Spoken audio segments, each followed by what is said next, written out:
রাগি লাড্ডু বানাতে আমি এখানে নিয়েছি ডেসিকেটেড কোকোনাট, নিয়েছি গ্রেট করা গাজর, নিয়েছি রাগি আটা, সুগারকেন জ্যাগেরি পাউডার আর নিয়েছি 2টো এলাচ। প্রথমে রাগি আটাকে আমি রোস্ট করে নিয়েছি, তারপরে কড়াইয়ে দিয়ে দিয়েছি গ্রেট করা গাজর।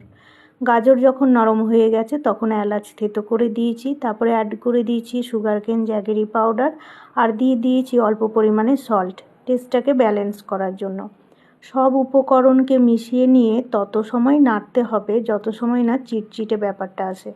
যখন চিটচিটে হয়ে যাবে তখন আঁচ বন্ধ দিয়ে কড়াই থেকে গাজরটা নামিয়ে নিতে হবে। তারপরে ওর মধ্যে আমি অল্প অল্প করে রাগি আটা অ্যাড করে দিয়েছি আর হাত দিয়ে ভালোভাবে মেখে ছোট ছোট লাড্ডু করে নিয়েছি। এইবার লাড্ডুগুলোকে ডেসিকেটেড কোকোনাটের মধ্যে দিয়ে কোটিং করে নিয়েছি। ব্যাস এইভাবেই তৈরি হয়ে যায় রাগি লাড্ডু।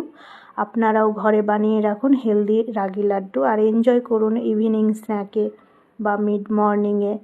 যখনই আপনাদের সুইট ক্রেভিং হবে তখন এই হেলদি লাড্ডু এনজয় করুন।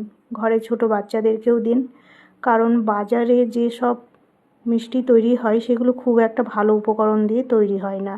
তাই আপনারা ঘরে বানিয়ে রাখুন আর এনজয় করুন আর হেলদি থাকুন সবাই।